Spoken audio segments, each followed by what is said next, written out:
Guys আমরা recently দেখতে পাচ্ছি পাবজি নারুটোর সাথে কোলাব করেছে। এখন এটা নিয়ে কিছু পাবজি প্লেয়াররা ফ্রি ফায়ার প্লেয়ারদের সাথে লাগতে আসছে। তারা আমাদেরকে বুঝাতে চাচ্ছে ফ্রি ফায়ারের থেকে পাবজির কোলাবটা বেস্ট হয়েছে। সো চলো আমরা প্রথমে পাবজির ভিডিওটা দেখে নেই, তারপর আমরা ফ্রি ফায়ারের ভিডিওটাও দেখবো।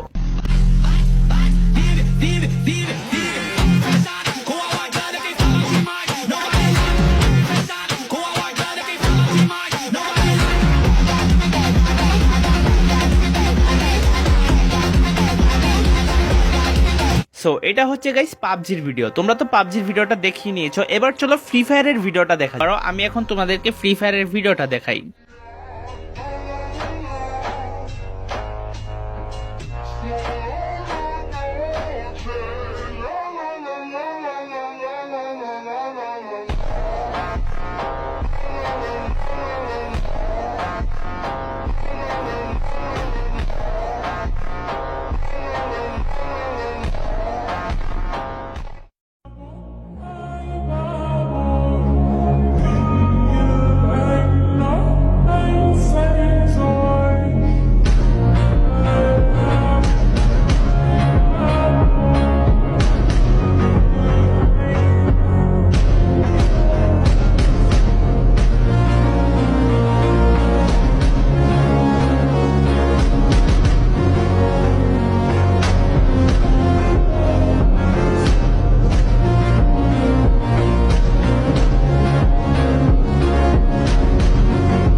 তো তোমরা তো ফ্রি ফায়ারের ভিডিওটা দেখতেই পারলা, আর যারা নারুটো ফ্যান আছো তারা অবশ্যই কমেন্ট করে জানাও। ভিডিওটা তোমাদের কোনো পাবজি লাভার ফ্রেন্ড থাকলে অবশ্যই শেয়ার করে দিও। সো কি পাবজি প্লেয়াররা, তোমরা কি আসলেই নারুটো দেখো নাকি এমনিতেই শুধু টিকটকে এসে ভিডিও বানাও?